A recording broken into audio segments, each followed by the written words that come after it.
The lockdown begins.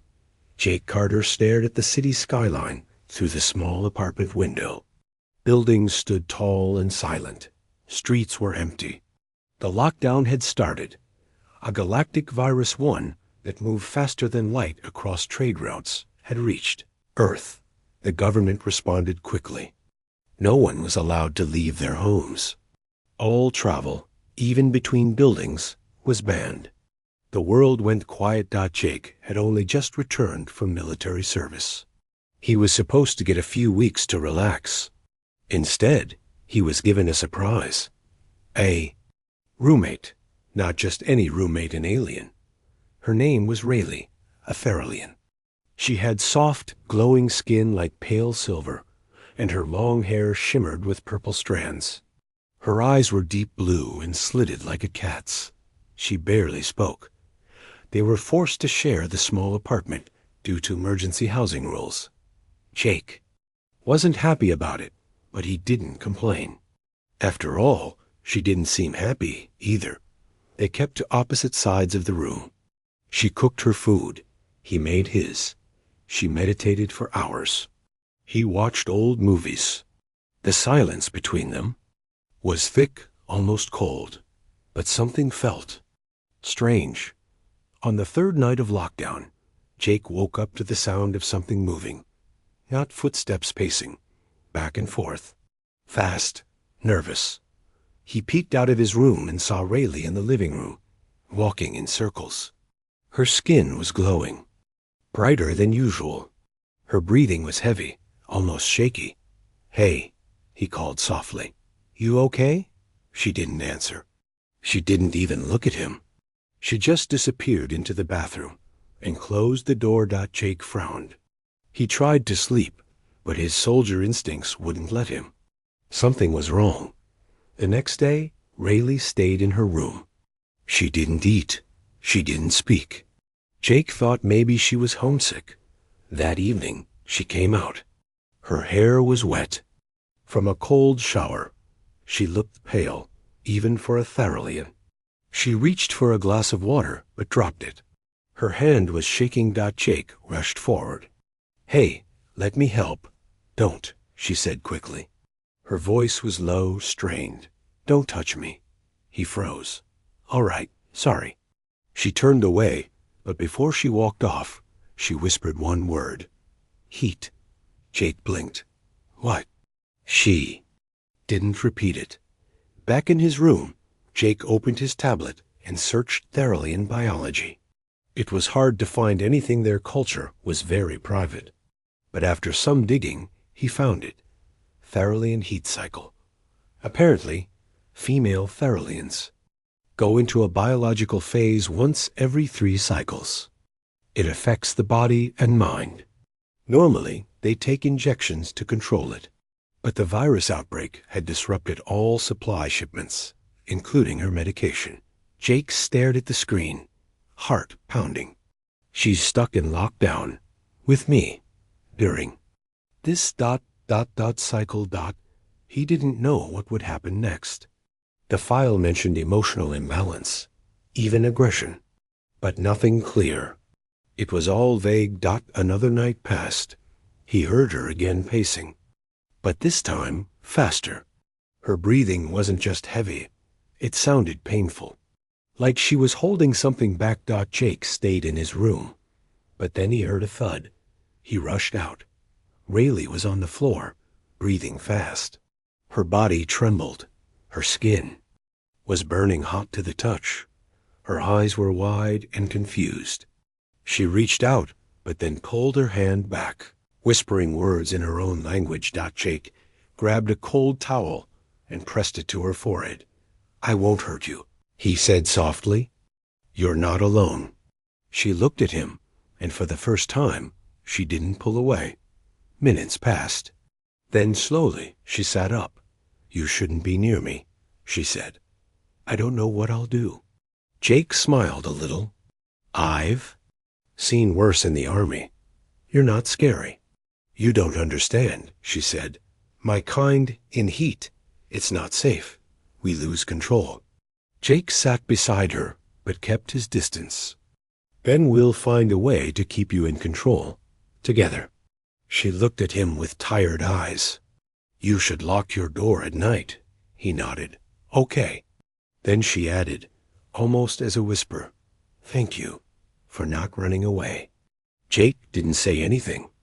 But deep inside, he knew this lockdown had just become something much more dangerous than a virus. Asterisk strange changes. The next morning, the apartment felt different. Not just quiet, but tense.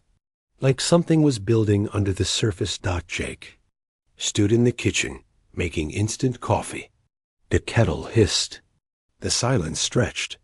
Rayleigh hadn't come out of her room. He walked over and tapped on her door gently. Hey, you okay in there? No answer. He waited, then walked away, but stopped when he heard a voice, soft and low. Don't come in. Jake exhaled slowly. I wasn't going to. Just making sure you're still alive. A pause. Then, almost a whisper, she replied. Barely. He didn't know what to say. This wasn't a battlefield. There were no orders to follow. No enemies to shoot. Just two people. Trap. Later that day, she finally emerged. Her skin was different now. Brighter, warmer, almost glowing. Her hair shimmered more than before, and her eyes looked sharper, but it was her movements that made Jake pause. She walked like she was struggling to keep her balance, not physically, but mentally. Like she was fighting herself. She grabbed a glass of water, drank it all, and then just stood there, staring at the wall. Jake tried to act normal. I found some protein bars. Want one? She didn't answer. He sighed and sat on the couch. You. No, you don't have to suffer alone. Her head turned slowly. You say that, but you don't know what I am. I know you're in pain, he said. And I know you didn't ask for this. She stepped closer, just a few feet away. Jake tensed, but stayed still. Her voice trembled. My kind, we were made to bond in cycles. Deeply, permanently. Without medicine, it starts. Pulling everything out. Memories, desires, fears. Jake nodded carefully. You think it'll make you lose control? No. Her eyes locked onto his. I know it will. He looked at her glowing hands. Then, tell me how I can help.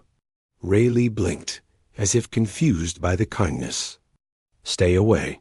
That's the only help I need. But he didn't move. That night, things got worse. She didn't sleep. Jake could hear her humming softly in her room, a strange, alien melody. It was beautiful and haunting. Around midnight, her door creaked open. Jake sat up from the couch, alert. Rayleigh stood there, her skin shimmering faintly in the moonlight. She looked both afraid and wild, like she didn't know who she was anymore. I can't. Think straight, she said, voice trembling. I keep hearing voices in my head. It's not madness, it's memory. Ancestral memory. Jake stood slowly. From your species? She nodded. Old instincts. They're waking up. The heat isn't just physical. It's in the mind. It breaks down the walls inside us. He could see the fear in her. She wasn't afraid of him. She was afraid of herself. You're not dangerous, he said calmly. You don't know that, she snapped. Then softer. Please. If I do, something I regret, you'll never forgive me. Jake walked to the supply cabinet and handed her a small bracelet. What's this? She asked. Portable emergency stun band, he said. Military tech, low-level shock. Put it on your wrist. If things get bad, press it. She stared at the band. Then she looked up at him. You trust me with this? Jake shrugged. You're the one asking for distance. I'm just giving you a choice. She nodded slowly and took it. Before going back to her room, she whispered, Thank you for not seeing me as a monster. Jake didn't respond, but he knew one thing for sure. This wasn't just about surviving lockdown anymore. Something ancient had awakened inside her Dot, and it wasn't going away. Asterisk. Nowhere to run. The next 2 days passed like a slow storm. Outside, Earth was still under complete lockdown. No supply drops. No calls out. No answers from command. Even the food delivery drones had stopped. Inside the apartment, the air was getting hotter. Not from the weather, but from her. Rayleigh barely spoke now. She stayed in her room, door half open, pacing like a wild animal. Her breathing was heavier, and the glow under her skin never faded. Sometimes she whispered words in her own language, old, soft sounds that made Jake's hair stand on edge. Jake sat on the couch, watching the news on mute. Same headline: Global quarantine extended. Virus uncontained. But he wasn't worried about the virus anymore. He was worried about her. She hadn't eaten in 2 days. Jake walked to her door and knocked gently. "You need food." No answer. He opened it a little. Rayleigh stood near the wall, hands shaking, her nails digging into her palms. Her eyes were glowing like twin moons, sharp, wild, and distant. "Rayleigh," Jake said calmly, "you're burning yourself out." "I told you to stay away," she growled, but her voice cracked, more hurt than angry. "You're hurting yourself," he said. "That's not helping either of us." Her legs gave out. She fell to her knees. Jake rushed forward and caught her. Her skin was boiling hot. She was shivering and sweating at the same time. He carried her to the couch and wrapped her in a soaked towel. "Stay with me. Don't fight alone." "I can't," she whispered. "It's getting worse. I see things, memories that aren't mine. Lovers from before I was born. Old instincts. My mind isn't mine anymore." Jake knelt beside her. "Then we'll hold on to what's real, you and me, right now." Rayleigh turned her face toward him, eyes wide and vulnerable. "I don't know who I am in this cycle. You shouldn't trust me." "But I do," he said softly. Suddenly, the room's lights flickered. The power grid had started failing. The air system shut off. The heat rose fast. Jake looked at the building's manual panel disabled. The emergency override system was offline. They were truly trapped. "I need to cool your body down," he said. "The medkits can't keep up." She nodded weakly. "There's a way, light therapy, frequencies, in my people's ships, but—" Jake stood. "But we're not in a ship." She looked at him. "No, but we have light." He got to work. He used every smart bulb, screen, and portable light source in the apartment. Using the scanner from his military kit, he filtered out a specific range of blue spectrum light, one similar to what Theralians used to calm their cycles in deep space. He set up the room like a makeshift healing chamber. Rayleigh lay down in the soft light, her breathing still ragged, but slower. After half an hour, her eyes closed. Her skin dimmed. And for the first time in days, she slept. Jake sat nearby, watching over her. He didn't sleep, because he knew this wasn't over, and the next wave could be even worse. Losing control. Jake sat beside the glowing light wall he'd built from every screen and bulb in the apartment. The blue spectrum light had done its job for now. Rayleigh was asleep, her skin no longer glowing like fire. Her breathing had softened. Her expression looked peaceful, but peace never lasted long. The next day, the building's power finally gave out completely. The screens blinked to black.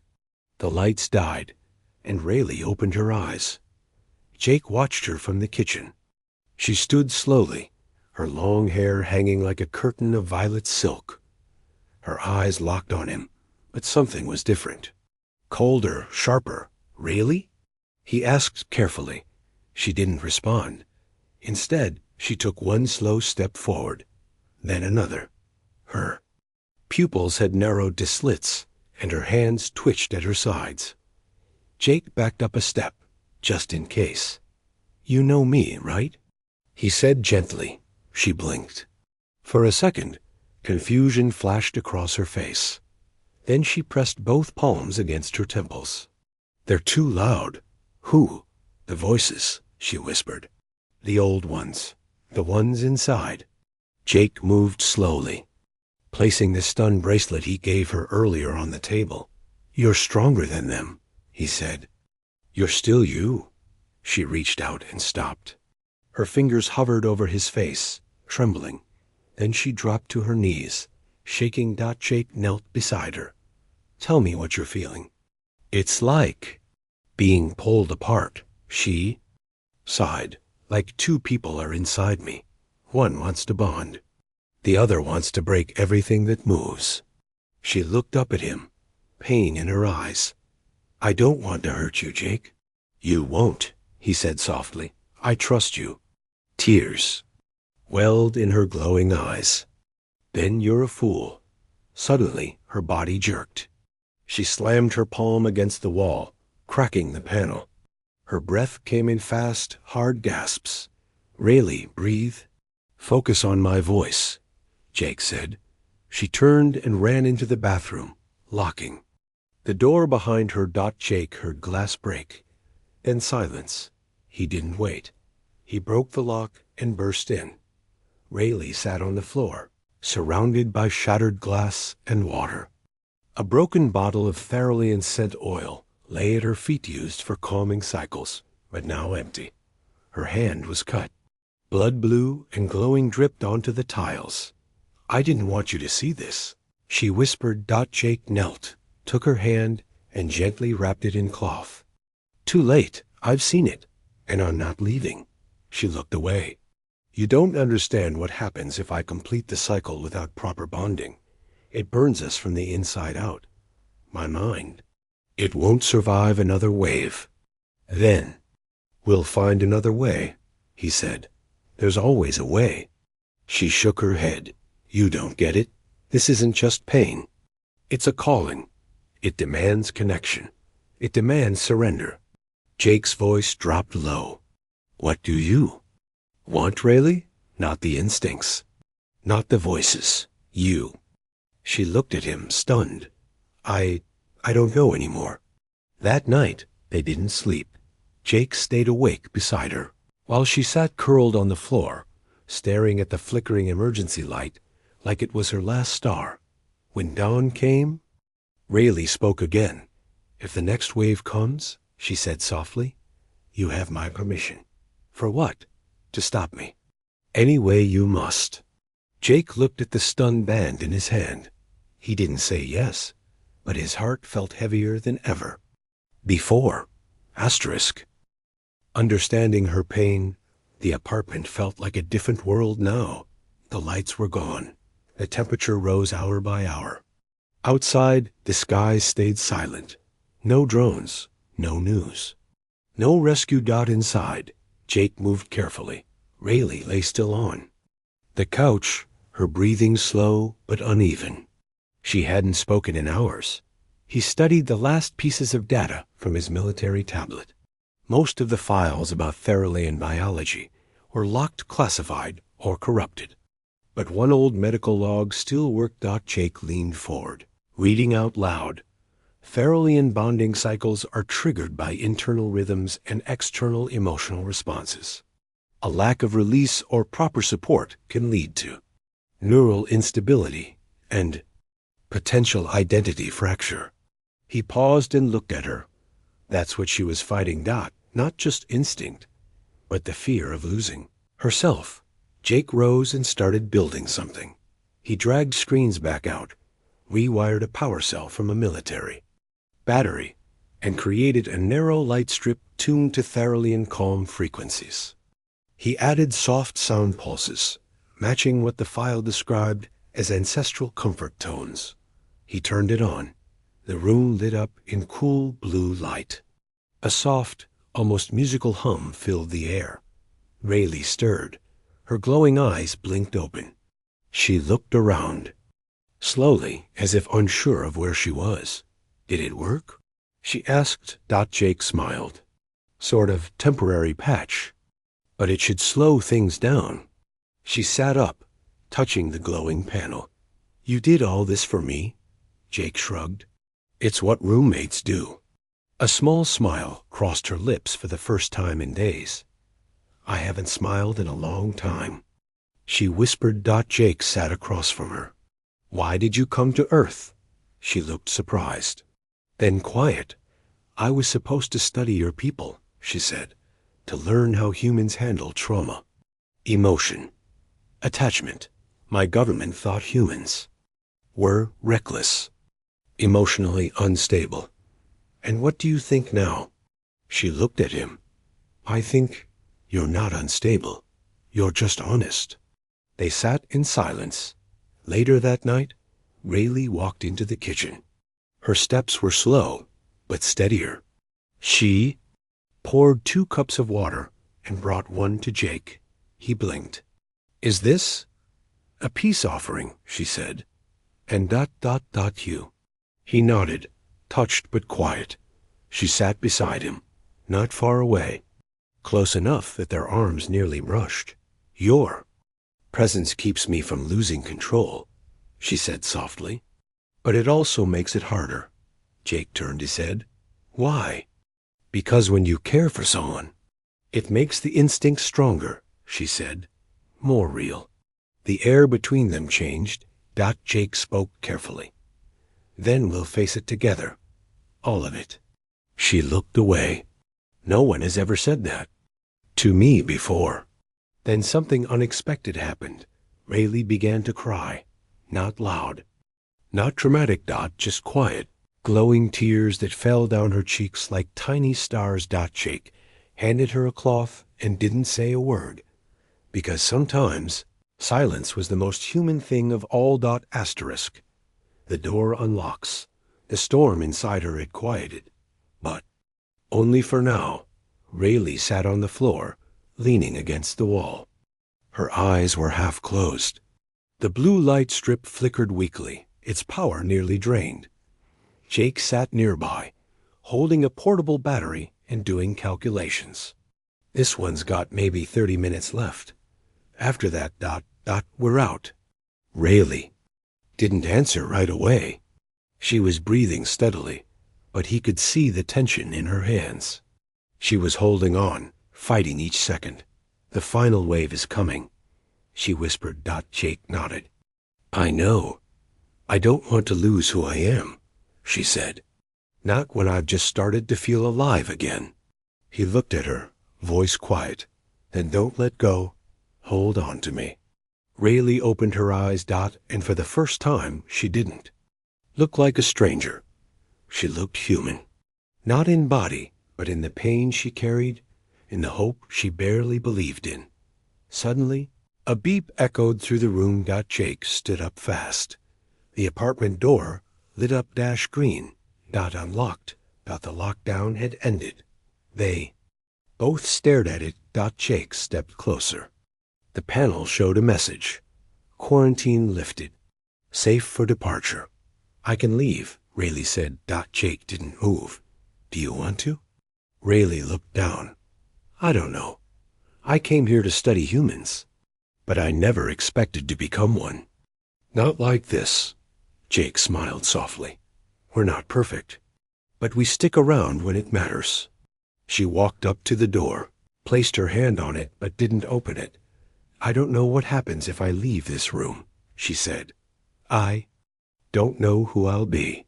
You don't have to know, Jake said. You just have to choose.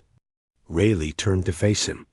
I don't want to go back alone, she said, but I don't want to stay because I'm weak either. Jake walked to the counter and picked up 2 cups. He handed her one. Then stay for tea, he said. 1 cup, 1 choice, no pressure. Rayleigh laughed a small, musical sound. You humans, she said. So simple, so stubborn. And you aliens, Jake said, so dramatic. She looked at the door one last time. Then turned away from it. And sat down on the floor beside him. They didn't talk. They didn't need to. The room was quiet. The final wave never came. Because maybe, just maybe, what she needed wasn't medicine. It was someone who stayed. Asterisk.